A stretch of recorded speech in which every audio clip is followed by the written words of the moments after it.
School, but also the Center for Entrepreneurship, and also the FP&M CETA for convening this important forum. And I understand that it is a follow-through from some of the discussions that had happened last year. And more importantly, let me thank you also for insisting that the national conversation about workforce transition be grounded in evidence rather than in slogans. And I think we sometimes have discussions about the future of work collapse into fashionable language. We tend to be trapped into words like innovation, we tend to be trapped into words such as disruption, digital transformation, AI readiness, and so on. But I think behind these phrases lie serious political, economic, and institutional questions which I think we need to confront. And those questions are about essentially who benefits.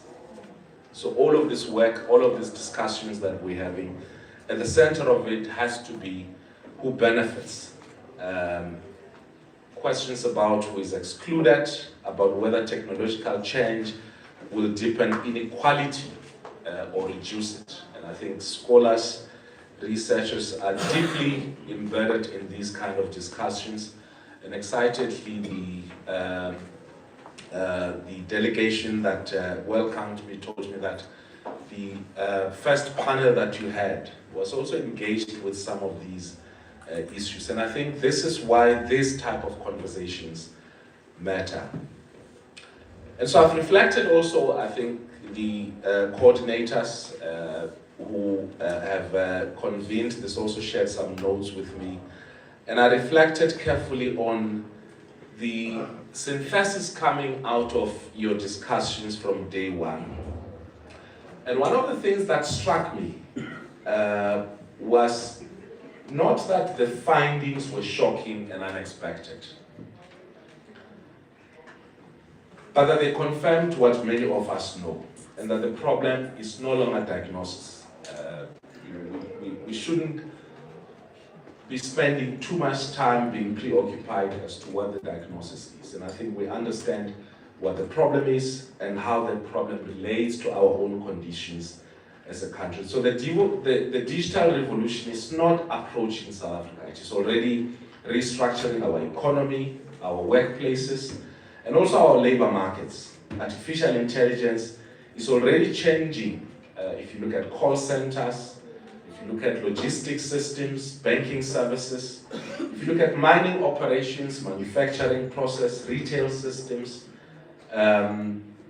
and also public administration itself. Some few weeks ago we were here with the PCETA, where we were looking at how can we improve our public administration, also using various digital interventions. And so digital platforms are reorganizing work itself, and entire sectors are evolving faster than many of our institutions can adapt.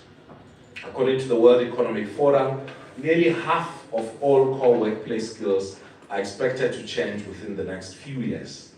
Employers are redesigning operations now, not in theory, not in future planning, but in real times. And so the question facing our country is not whether we participate in this transition. We have no choice, because we already are participating.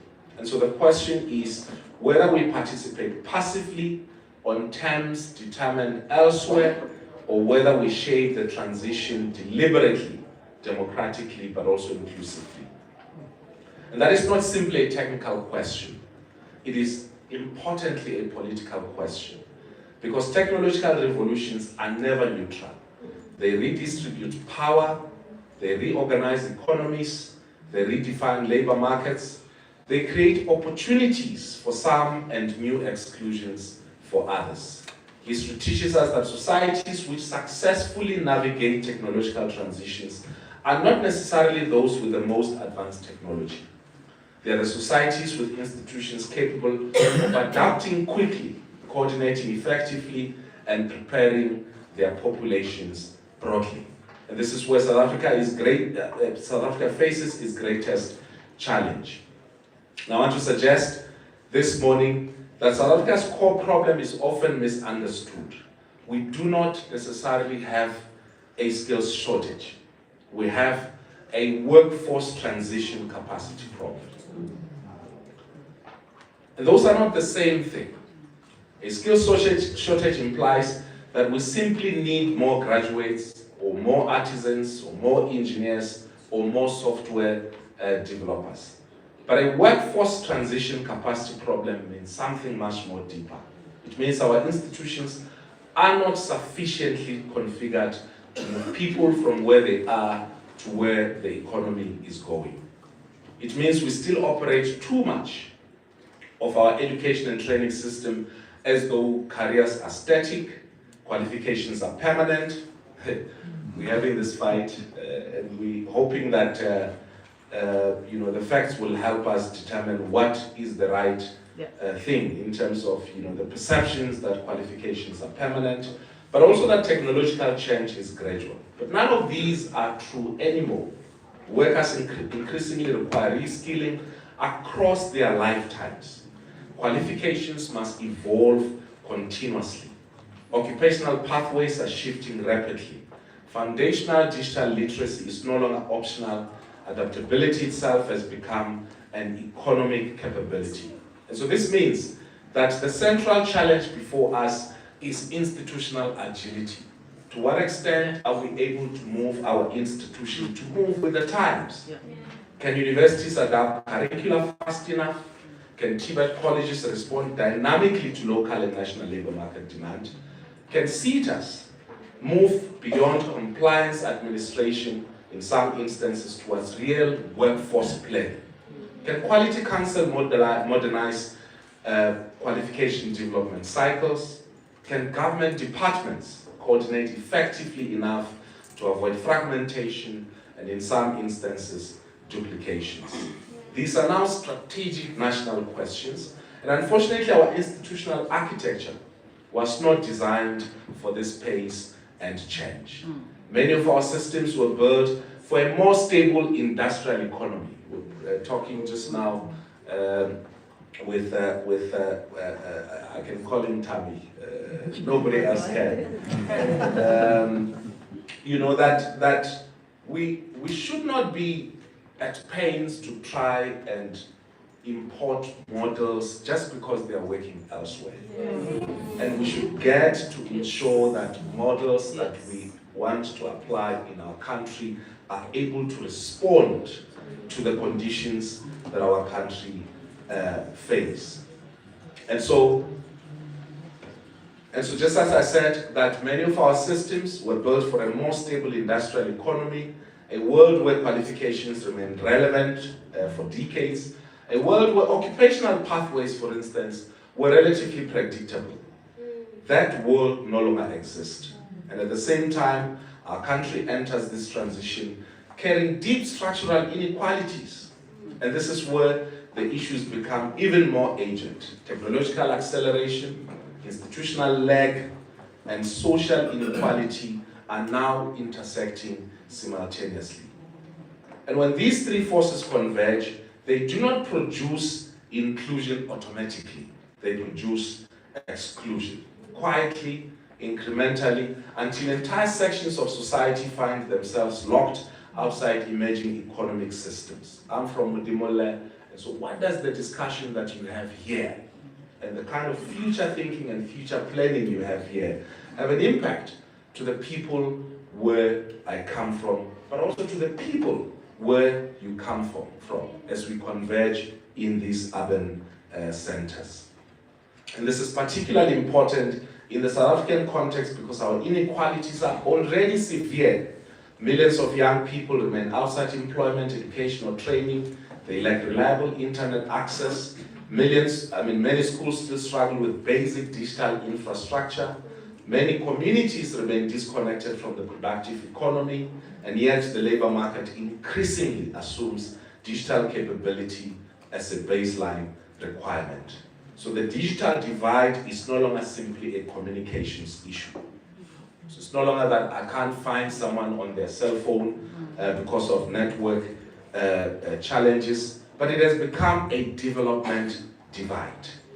It also divides further our already in terms of economic benefit our citizens, and also the extent within which they participate actively in this economy. And perhaps nowhere in this contradiction is more visible than within our post-school education and training system itself.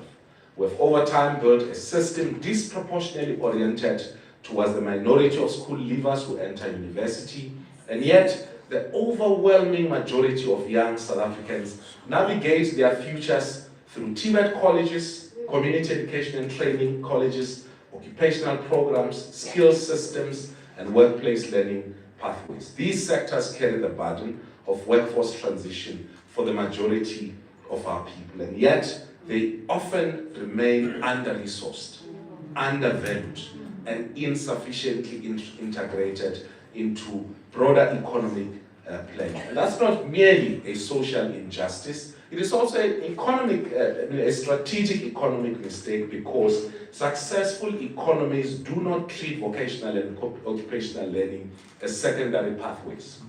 We seem to be locked into that discussion, and we need to transition out of that discussion and place vocational education and training at the center of our skills revolution. Otherwise, we risk permanent perish as a country.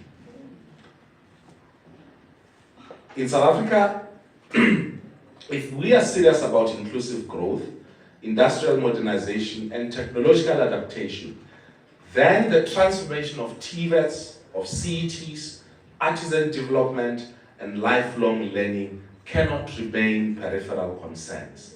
They must move to the center of national planning. Government must also confront some uncomfortable truth, and that we're not short of policies, we're not short of strategy documents, and also we're not short of plans. In fact, we're revising the National Development Plan with cyclical planning, monitoring, and so on and so forth. Because, and what I believe, which is what our intention is for the remainder of the 7th administration as the post-school education and training sector, is to address this where we believe that we've lacked in coordination, execution, and also accountability. What pleases me, CEO of FP and MCTA, is the collaboration that you have in this engagement with a university, with industry, and I hope that some of our colleagues from TVET colleges and from community colleges are here because they are the people who are supposed to be putting all of this into action. Our intention is to coordinate, and I think you'll see in the spirit of the budget that we're presenting on Tuesday that we're beginning to shift the resources towards where we believe they are needed the most. That's the only way in which our actions can speak to the intentions which we want to achieve. That needle will obviously move a little bit slower, but it has to move. Too frequently, institutions operate in silos while the economy moves as an integrated system. Too frequently, policy cycles move slower than technological cycles. And too frequently, qualifications are developed without sufficient labor market intelligence. And too frequently, we measure activity rather than outcomes. And too frequently, public debate about skills focuses on narrow employability metrics rather than broader questions of economic transformation and human capability. And that is why the work underway within the Department of Higher Education and Training seeks not merely incremental reform, but systemic repositioning. Let me place some few commitments on the record and then leave you to your good discussions. Firstly, we're repositioning digital infrastructure as a developmental and workforce priority. Connectivity can no longer be treated as a luxury or as purely telecommunications matter. Just say they don't have Wi-Fi, why are they spoiled? They must go find Wi-Fi somewhere. But it's not just students getting access to data so that they get into Facebook, but it's for them to get access so that they're able to access knowledge. massive knowledge that's available out there so that we're able to equalize, in terms of our society. So it shouldn't just be treated purely as a telecommunications matter. Every university, DHET college, and community learning center, and ultimately every learner requires meaningful digital access to participate fully in the economy that is emerging. About 11 years ago, China made a commitment that they will digitize each and every learner in each and every school in 10 years. They stay true to their objective. It may not fully been operationalized where connectivity is throughout, but it is those kind of intentions that we need to be looking at, because if we digitize, particularly our institutions of learning, we're moving society a little bit forward in terms of digital transformation. Secondly, we're accelerating qualification development in sectors already experiencing rapid transformation. Artificial intelligence, cybersecurity, renewable energy, digital services, automation technology, green industrialization. These areas require responsive qualification frameworks developed in partnership with industry, labor, but also academic institutions, and they must evolve continuously as technology evolves. Thirdly, we're strengthening coordination mechanism across the PSET system. And one of the clearest findings emerging from both research and practical experience is that fragmentation weakens responsiveness. And that is why we're repositioning structures such as the Human Resource Development Council and are strengthening the Skills Revolution Initiative to improve alignment between education, training, labor market intelligence, industrial policy, and also economic planning. Fourth, we're deepening our investment in foresight capacity. Countries that adapt successfully to technological change do not simply react after labor market shift. What are people already doing? What is it that they're not doing?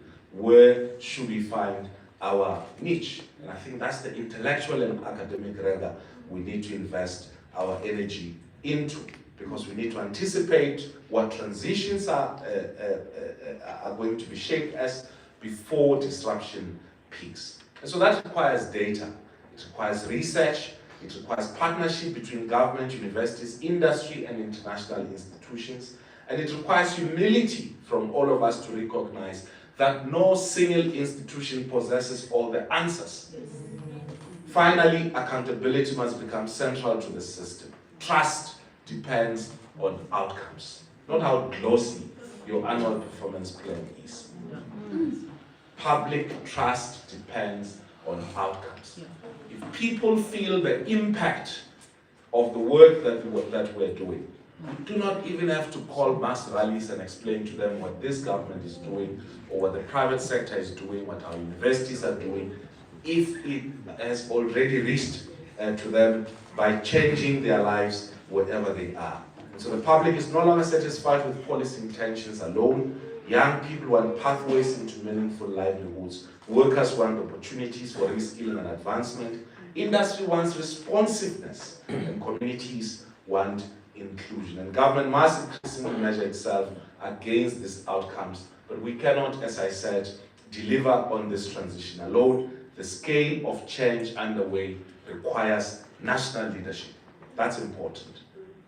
So all of us, collectively, I think let's put our hands on deck to ensure that discussions in this room and discussions everywhere else in the country around the future of skills, the future of the connection of skills and work, and why education can only be meaningful if it brings something on the table, that those discussions all over the country coordinate and make the desired impact that we all want to see. Thank you very much for listening.